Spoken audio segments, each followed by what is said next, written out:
Assalamualaikum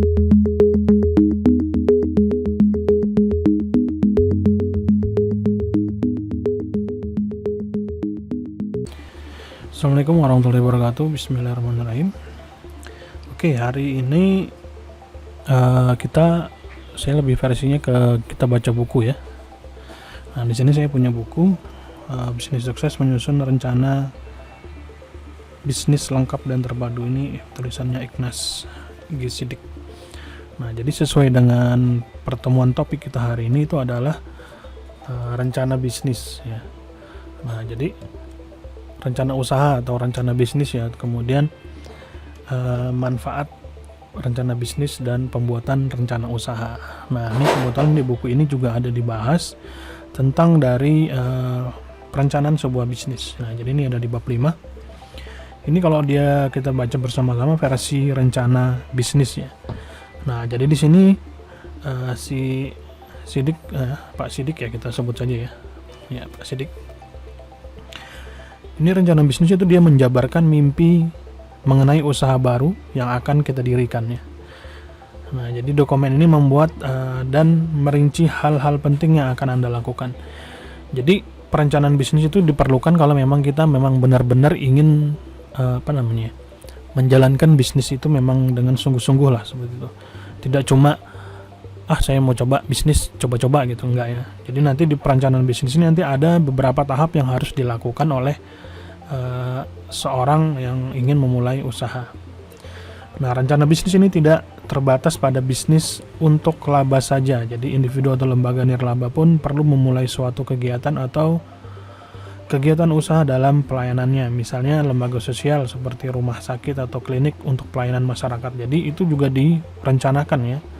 Jadi termasuk jenis pelayanannya. Nah, itu tidak hanya pada keuntungan saja, tapi pada pelayanannya juga direncanakan. Makanya nanti kalau di perusahaan-perusahaan atau di birokrasi itu kan ada SOP ya, ada pelayanan, itu semua adalah rencananya. Nah, ini kita langsung saja bentuk rencana bisnis ya. Nah, jadi di buku ini kita bisa melihat ada 4 kegunaan rencana bisnis ya. Ini masuk ke manfaat nih. Ini rencana bisnis tadi adalah perencanaan yang kita buat untuk memulai sebuah usaha ya, atau dokumen lah isinya nanti. Nah, ini yang ada 4 ya. Kegunaan dari rencana bisnis itu yang pertama itu sebagai dokumen induk perencanaan. Jadi semua perencanaan yang kita akan buat atau kita akan lakukan nantinya itu semuanya ada di dalam dokumen induk perencanaan. Kemudian yang kedua adalah sebagai dokumen panduan eksekusi atau implementasi. Nah, jadi semacam SOP lah seperti itu. Jadi untuk melakukan sebuah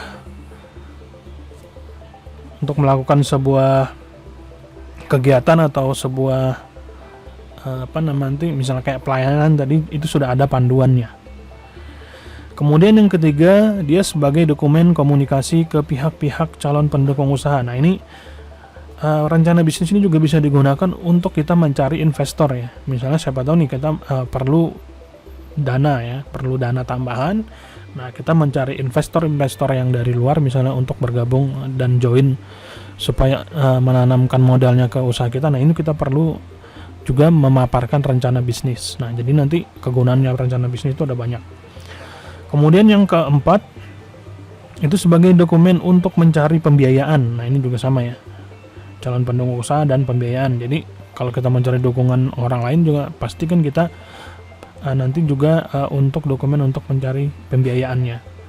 Kemudian keempat kegunaan tersebut memunculkan 4 bentuk dokumen dengan dokumen perencanaan sebagai dokumen induk. Nah, lihat skema 1 ini seperti ini. Jadi di dokumen induk perencanaan kalau di buku ini dia dipecah lagi ya, atau terdiri dari pedoman pelaksanaan, kemudian ada dokumen komunikasi untuk mitra usaha, kemudian ada dokumen untuk calon investor dan bank. Ini misalnya kita mencari investor. Nah, ini akan dibahas untuk dokumen perencanaan. Ini kegunaan rencana bisnis yang pertama adalah sebagai pemandu langkah-langkah pelaksanaan bagi para pendiri usaha baru. Ini mendirikan usaha baru itu ibarat membangun rumah. Orang perlu menyiapkan apa yang akan dilakukan, bagaimana melakukannya, siapa yang melakukannya, berapa lama waktu yang diperlukan. Nah, itu kan ada timeline yang harus direncanakan sejak awal.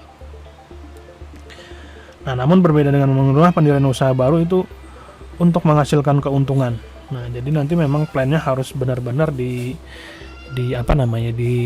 dibuat semantap mungkin lah itu, supaya untuk menelisir kerugian dan meningkatkan keuntungan.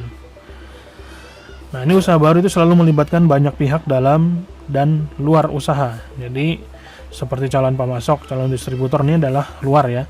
Jadi kalau kita memulai usaha, misalnya usaha apa misalnya ya, sembako. Nah, kita perlu nih calon pemasok atau calon distributornya. Misalnya kita mau jualan beras, itu distributor berasnya harus kita cari dulu.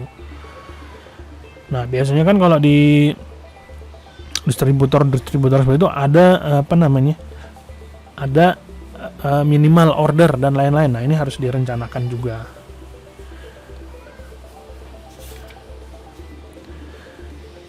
Nah, di sini kalau di buku kita langsung loncat ya ke untuk pengertiannya. Untuk dokumen rencana bisnis adalah dokumen yang dinamis, terutama selama tahap penyusunan. Jadi dinamis itu dia bisa berubah-ubah.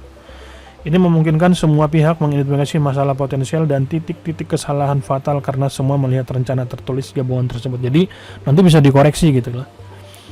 Nah, dengan kata lain, proses penyusunan rencana bisnis memungkinkan pihak-pihak yang terlibat untuk membuat kesalahan di atas kertas ya. Jika ada ketidakserasian, kesalahan dapat diidentifikasi dan dapat dihindarkan. Baru setelah rencana semua pihak terjalin dengan optimal, dokumen rencana bisnis dapat dicetak. Jadi dia memang harus dibuat, didiskusikan dulu lah seperti itu. Nah, biasanya kan kalau kita bikin rencana bisnis, nah makanya kemarin kan kita perlu istilahnya mentor. Nah, mentor itu nanti yang melihat rencana bisnis kita ini. Nah, seperti itu ya. Nah, ini yang kedua, ini yang kita bahas tadi dokumen perencanaan ya, isi-isinya. Kemudian yang kedua itu ada pedoman pelaksanaan. Nah, rencana sebagus apapun pasti akan meleset ya, itu pasti. Tapi dengan rencana bisnis yang disusun dengan sepenuh hati, tingkat kemelesetannya itu diharapkan tidak drastis. Ya, yang penting dengan adanya dokumen perencanaan yang rapi, pelaksanaan memiliki pedoman. Jadi pedoman itu ya semacam SOP ya. Nah, ini ya. Pertama, semua pihak mempunyai pedoman melakukan apa, bagaimana, dan kapan. Nah, perencanaan yang rapi memberikan patokan ukuran kekuatan dan kelemahan real pasca pendirian sekaligus meminimalkan kesalahan pelaksanaannya. Kemudian yang kedua,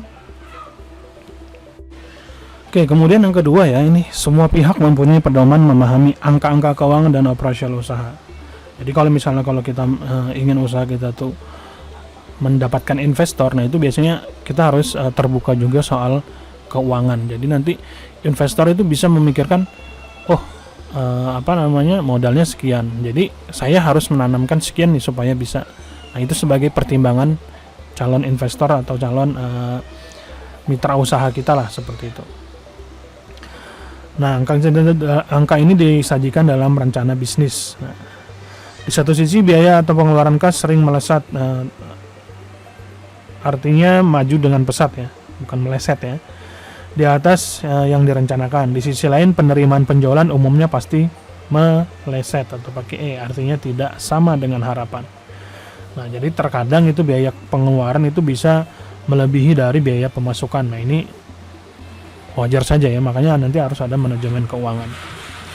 Nah, dengan adanya dokumen rencana bisnis, maka semua pihak yang berkepentingan dapat menguasai dan memahami dasar munculnya angka-angka dalam rencana bisnis tersebut. Jadi sudah terukur tuh di dalam pedoman pelaksanaannya, misalnya untuk operasional A ini ya, kalau di dalam rencananya ya sekian. Nah, jadi tidak harus melebihi. Jadi dia bisa untuk memangkas melesatnya pengeluaran tadi ya.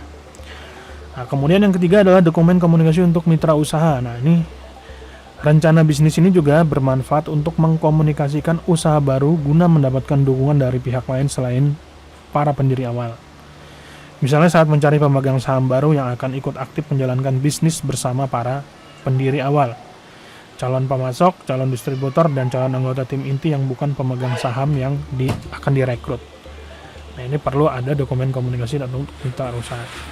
Kemudian yang keempat, dia juga berguna untuk dokumen untuk calon investor dan bank. Nah, semua usaha baru memerlukan pendanaan baik untuk pembelian aktiva tetap maupun modal kerja. alangkah lebih baiknya kalian mencari lebih baik daripada ke bank, itu lebih baik untuk investor. Daripada kalian pinjam ke bank, lebih baik kalian mencari investor. Jadi investor ini kan nanti kalau misalnya di hukum Islam kan nanti bisa ada kayak sistem bagi hasil atau bagaimana. Nah, usahakan bank itu pilihan nomor sekian lah, seperti itu. Pastikan kalian pakai modal sendiri. Kemudian kalau memang ingin mencari tambahan dana, carilah investor. Nah, investor ini yang terdekat, misalnya kalian bisa coba investornya ada orang tua, atau misalnya ada saudara atau paman yang memang memiliki mungkin uang lebih gitu, yang uangnya ngendap tapi nggak digunakan. Nah, itu kalian bisa coba pakai proposalnya pakai dokumen ini tadi, dokumen rencana usaha. Jadi nanti saudara atau paman atau om kalian itu ngelihat, ini bagus nih, jadi dia mau tuh menanamkan modal. Nah, jadi itu ya yang bisa kalian lakukan. Nah, untuk membaca itu setiap presentasi ide penyampaian harus disesuaikan dengan para pembaca atau pendengar. Nah, nanti biasanya ini kalau satu dokumen yang sama sering perlu disesuaikan bentuknya untuk audiens yang berbeda. Nanti berbeda-beda ya.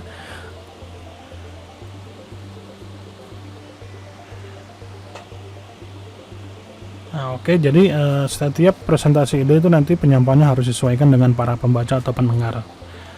Nanti akan berbeda-beda. Biasanya kalau saya pernah ikut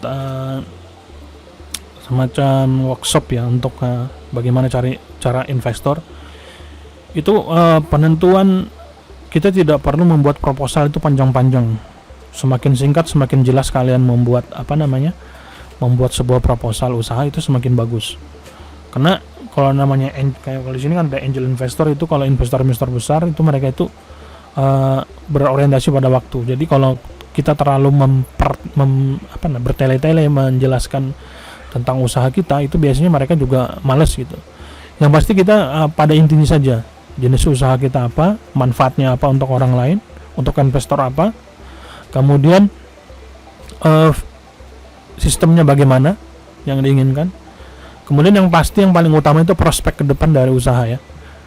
Karena biasanya kalau investor-investor itu kan melihat usahanya ini akan maju atau tidak, seperti itu. Nah, makanya tadi kita perlu juga melakukan riset. Jadi biasanya kalau sebelum mencari investor itu biasanya survive dulu sendiri ya. Kayak misalnya kalau kayak Bukalapak, kalau kalian pernah dengar sejarahnya kayak Muhammad Zaki, itu dia berawal dari dia ingin membantu para UMKM. Nah, kemudian dia itu keliling juga, itu bawa proposal ke UMKM supaya bisa mau masukin ke webnya Bukalapak. Nah, dari situ berkembang, kemudian dia ingin men-scaling lebih besar, makanya dia perlu investor. Nah, disitulah perlu investor yang kan dari sejarah perjalanannya pada saat dia mengelola sendiri, itu dia sudah bisa menjelaskan ke investor bahwa prospek kedepannya bagaimana. Nah,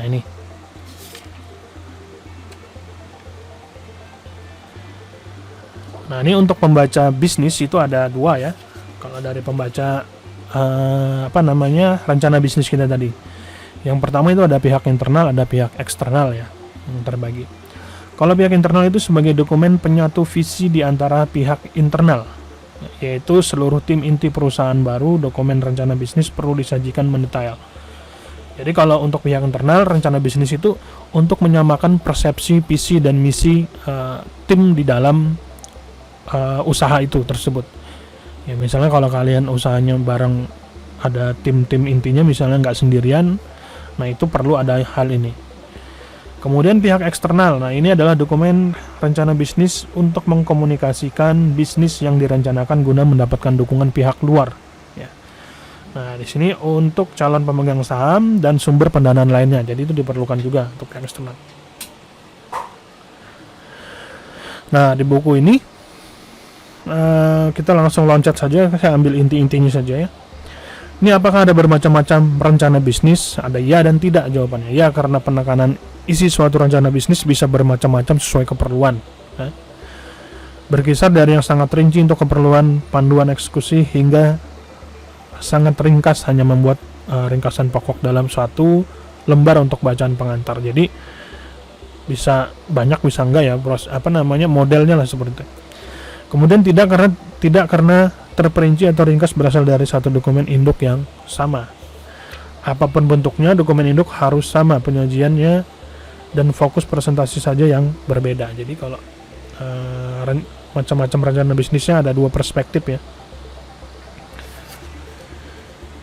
Nah, ini kalau dilihat dari berdasarkan siapa yang menyusun nih. Rencana bisnis itu juga tergantung pada siapa Anda, ya, siapa kita yang menyusunnya. Ini Anda bisa saja seorang entrepreneur yang baru akan memulai bisnis pertamanya, seorang usahawan yang sudah berpengalaman, atau seorang eksekutif perusahaan yang ditugaskan untuk menyiapkan bisnis baru. Nah, ini akan berbeda cara menyusunnya ya. Jadi kalau orang yang belum pengalaman nanti akan berbeda. Nah, bentuk spesifik rencana bisnis itu tergantung dari siapa Anda. Pengalaman Anda apa ya. Rencana bisnis dapat disusun.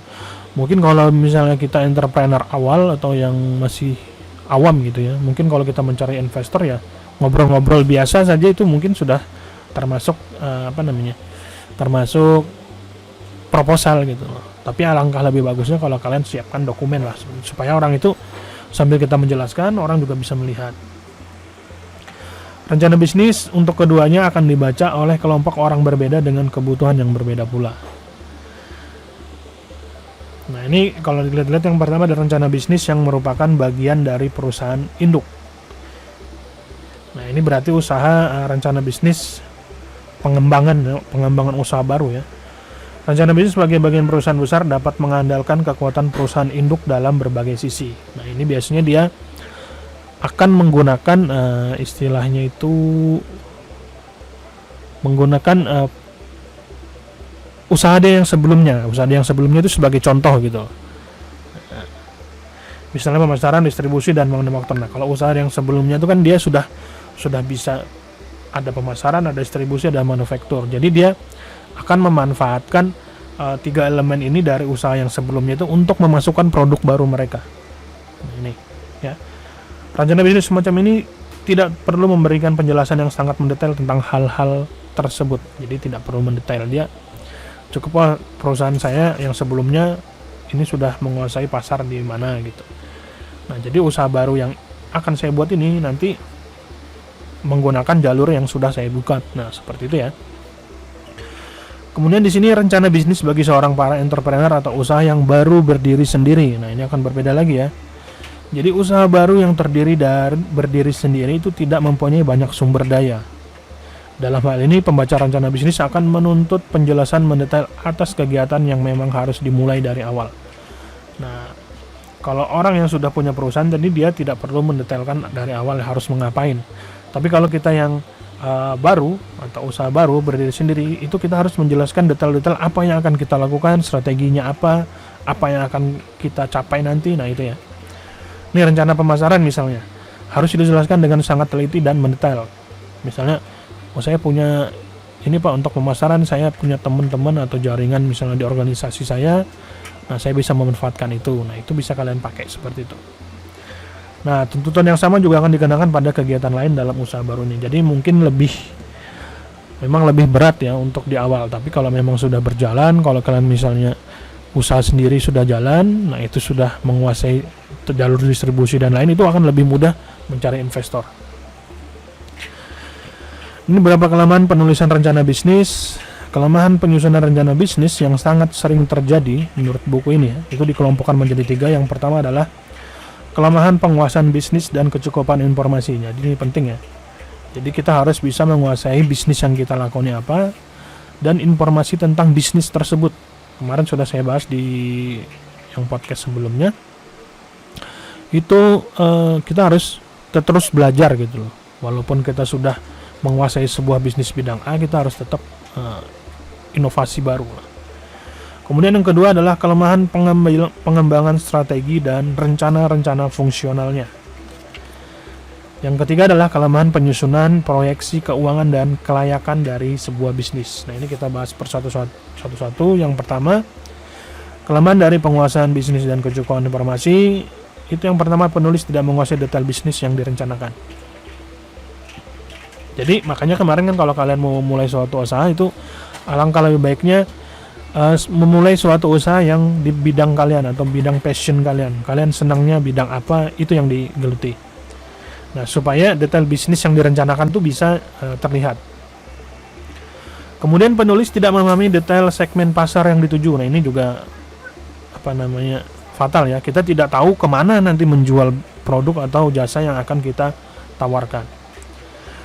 Kemudian tidak mencari informasi yang cukup mengenai persaingan. Nah, ini nanti kita harus melihat saingan kita apa.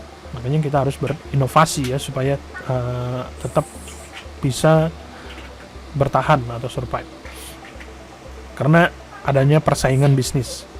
Kemudian tidak mencari informasi yang cukup mengenai pasar dan segmentasinya. Jadi kita tidak tahu pasarnya dan segmentasi dari pasarnya untuk produk kita nanti itu apa. Kemudian terlalu mengandalkan informasi dan data sekunder, sangat kurang melakukan penelitian yang kualitatif. Nah, jadi memang kalau kita memang mau betul-betul berusahanya meminimalisir resiko, apalagi kalau misalnya usaha itu dengan modal besar, kita harus seenggaknya melakukan penelitian dulu. Ya, penelitian, pengamatan, dan pencarian informasi itu memang benar-benar dikumpulkan. Kemudian yang kedua adalah kelemahan pengembangan strategi dan rencana fungsional. Nah, ini menyusun strategi tanpa memanfaatkan hasil analisis persaingan dan pasar. Nah, jadi kita perlu melakukan riset tadi. Nah, hasil riset tadi dianalisis untuk menyusun strategi. Nah, ini biasanya kelemahan pengembangan strateginya dan fungsional itu. Kemudian tidak ada strategi bersaing yang sangat jelas dan realistis. Nah, jadi di sini kita lebih menekankan apa sih keunggulan produk kita dari produk yang lain seperti itu. Kemudian kurang fokus pada produk atau layanan yang benar-benar menyajikan solusi. Nah, ini biasanya tuh yang ikut-ikutan. Nah, ini agak susah ya kalau ikut-ikutan. Bisnis apa yang lagi trade in, yang lagi rame, itu yang akan digeluti. Nah, itu akan susah biasanya. Kemudian terlalu mendetail dan teknis dalam memberikan penjelasan. Kemudian kurang realistis dalam menyusun estimasi penjualan. Terlalu optimis terhadap hasil penjualan akan meledak dahsyat. Jadi kita itu tidak boleh juga yang ini pasti 100% terjual habis. Jadi kita harus punya beberapa kemungkinan gagal lah seperti itu. Tapi dari kemungkinan gagal itu kita bisa mendapatkan solusi seperti apa supaya tidak gagal. Nah, itu yang penting. Kemudian terlalu konservatif dalam menyusun estimasi biaya. Terlalu optimis soal biaya bisa ditekan sangat rendah. Nah, jadi seakan-akan kita bisa intinya itu barang itu dipres sedemikian rupa supaya sangat rendah. Jadi investor itu bisa melihat wah ini dia perlu banyak bisa menghasilkan lebih banyak barang gitu yang dijual dengan usaha modal sedikit. Padahal tidak seperti itu ya. Kemudian yang ketiga adalah kelemahan penyusunan proyeksi keuangan dan kelayakan bisnis. Godaan kuat untuk menipu diri sendiri itu mengutak-atik asumsi dan angka agar bisnis yang direncanakan terlihat sangat menguntungkan. Nah, ini tidak bisa juga, tidak boleh. Jadi makanya kita tuh bisa melihat menggunakan analisis tadi ya. Kemudian angka-angka yang disajikan rumit dan terlalu terperinci sampai Rp1. Nah, ini kan misalnya ada 5M, 390 juta, nah terlalu jelimet, 16. Usahakan itu kalau kalian bikin rencana bisnis ya dibulat-bulatin aja lah. Misalnya harga barang bakunya 2.500, bikin aja 3.000, karena kan kita tidak tahu estimasi kenaikan harga pokok misalnya itu kadang bisa berubah dalam kurang waktu mungkin seminggu, 2 minggu. Nah, ini kita perlu asumsikan seperti itu. Kemudian tidak objektif menilai kelayakan potensi investasi. Kemudian memaksakan kesimpulan kepada pembaca bahwa bisnis yang diajukan hebat sekali. Ini kita jadi bisa juga. Walaupun memang kita harus optimis bahwa usaha yang kita lakukan ini akan berhasil. Tapi kita tidak bisa juga memaksa bahwa punya kita ini yang paling bagus seperti itu. Enggak ya. Karena nanti biasanya kalau di investor itu kan mereka punya penilaian masing-masing terhadap sebuah ide bisnis. Nah, ini berikutnya adalah menghindari dan mengatasi kelemahan-kelemahan penyusunan rencana bisnis. Ini ada yang pertama, untuk menghindari dan mengatasi kelemahan dari penyusunan rencana bisnis yang kita bahas sebelumnya tadi. Yang pertama itu pahami sebaiknya bisnis yang sedang Anda rencanakan. Jadi kalian harus paham betul ya, atau menguasai betul tentang bisnis yang kalian mau jalanin itu. Kemudian carilah informasi kritikal tentang bisnis dan persaingannya. Jadi kalian cari tahu tentang bisnisnya ini, bagaimana prospeknya, kemudian bagaimana persaingannya, ya, persaingan di di dunia perdagangannya ya. Kemudian yang berikutnya, carilah data dan informasi primer. Nah, ini Anda cari sendiri, dan data informasi primer itu kita cari sendiri, bukan mencari data yang sudah diberikan oleh orang lain lah, seperti itu. Mungkin kita cari di internet. Nah, itu kita seenggaknya punya riset sendiri lah, seperti yang kita lakukan sendiri. Dan tidak hanya mengandalkan sumber sekunder seperti berita di media, laporan, buku, majalah, atau internet. Jadi kita harus memanfaatkan informasi primer yang dari diri kita sendiri. Kemudian lakukan penelitian kualitatif untuk memperoleh pencerahan mengenai kebutuhan inti segmen pasar yang dituju, atau insights. Nah, ini kalian bisa coba misalnya penelitian kualitatif menanyakan bagaimana sih kebutuhan inti dari segmen pasar yang ada itu. Kita bisa analisis. Kemudian gunakan hanya pengetahuan dan teori yang menunjang bisnis yang Anda rencanakan. Tidak perlu masukkan semua hal yang Anda ketahui. Jadi walaupun mungkin di pikiran kita ada banyak nih teori-teori, tapi yang kita tuangkan pada ide bisnis itu yang sesuai dengan bidang bisnis tersebut. Jadi tidak perlu dimasukkan semua. Kemudian pilihlah strategi bersaing yang dapat memberi Anda kemenangan. Jangan asal diferensiasi atau berbeda atau biaya rendah. Nah, nanti lihat di bab 23. Ini masih panjang nih, nanti banyak. Mungkin nanti sisa pertemuannya kita akan bahas di buku ini ya. Nah, kita harus melihat dari sisi bersaing itu, mungkin selain dari inovasi dan biaya rendah, mungkin dari kreativitas kalian bagaimana caranya, atau strategi bisnisnya ya.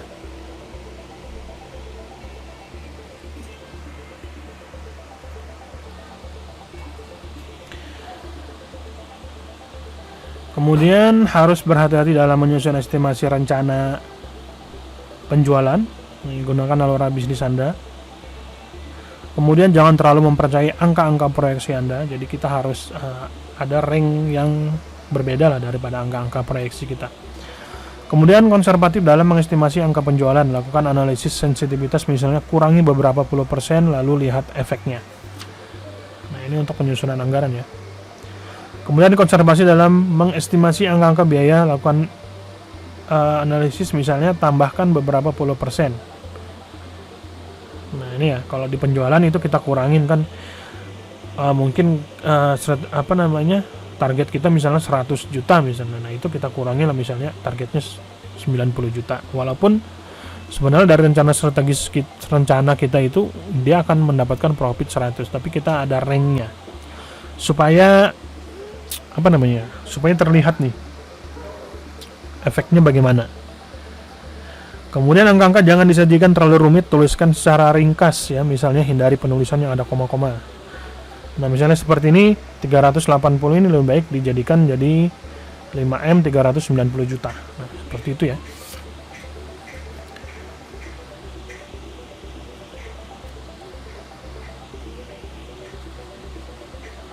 Nah, ini gambar umum penyusunan rencana bisnis.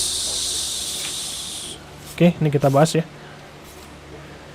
Nah, penyusunan rencana bisnis ibarat mempersiapkan peperangan yang terdiri dari atas beberapa babak. Yang pertama itu memilih musuh untuk berperang. Memilih musuh untuk berperang di sini maksudnya adalah kita menemukan dan mengolah ide bisnis. Ya. Katakan Anda sudah punya ide bisnis yang lumayan jelas. Misalnya Anda ingin mendirikan bisnis perkebunan buah-buahan organik misalnya. Ya. Apakah Anda langsung membeli tanah, mencari bibit, dan segera bercocok tanam? Tentu tidak ya.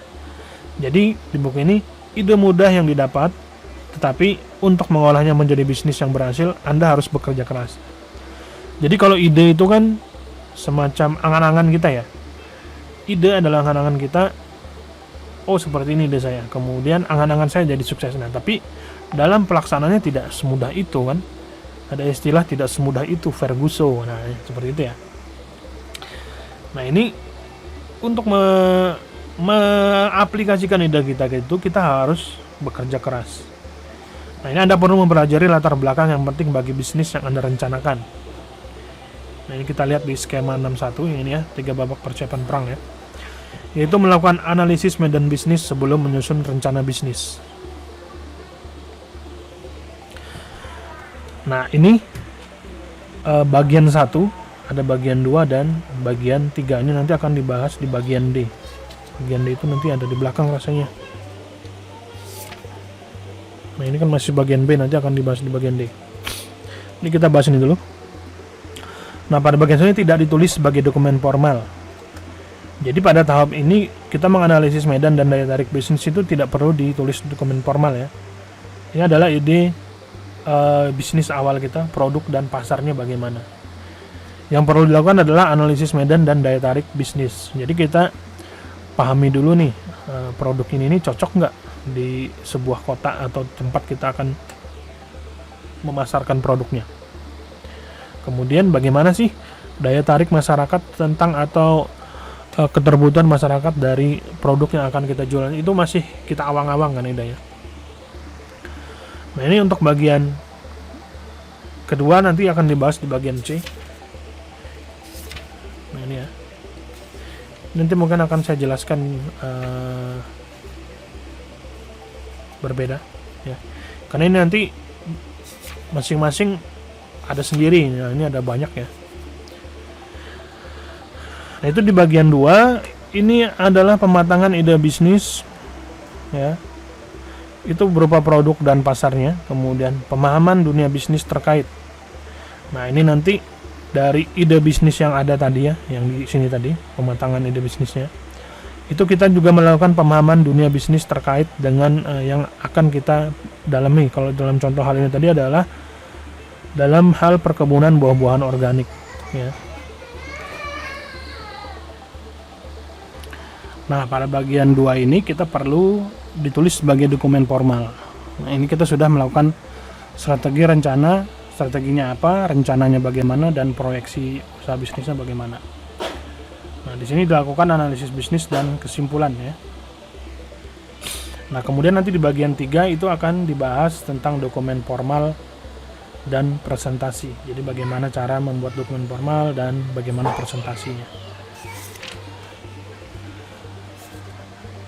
Nah, ini babak kedua ya, mundur selangkah mengamati medan. Nah, ini babak kedua dalam berbisnis bukanlah langsung menyusun rencana bisnis.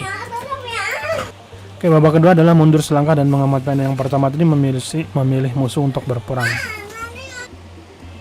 Oke, ini tadi gambaran umum dari penyusun rencana bisnis. Yang pertama memilih musuh untuk berperang. Jadi kita tentukan dulu nih apa idenya dan bagaimana mengolah ide bisnis. Kemudian mundur selangkah mengamati medan. Nah, jadi sebelum kita memang benar-benar terjun ke bidang itu, kita harus mundur selangkah dulu untuk mengamati medan atau mengobservasi lah seperti itu. Nah, babak kedua dalam bisnis itu adalah bukanlah langsung menyusun rencana bisnis. Jurus pertama yang manjur untuk babak ini adalah jurus mundur selangkah mengamati medan perang. Ini secara umum Anda harus cukup ahli dalam bidang bisnis yang akan Anda tekuni. Ya, secara khusus Anda harus benar-benar ahli dalam 3 hal. Produk dan atau layanannya Anda rencanakan, yang akan direncanakan. Yang kedua adalah pasar yang relevan dan persaingan dan serta industri yang relevan. Yang pertama produk dan layanan. Nah, kalian harus benar-benar menguasai lah seperti itu produk atau layanan yang akan kalian berikan.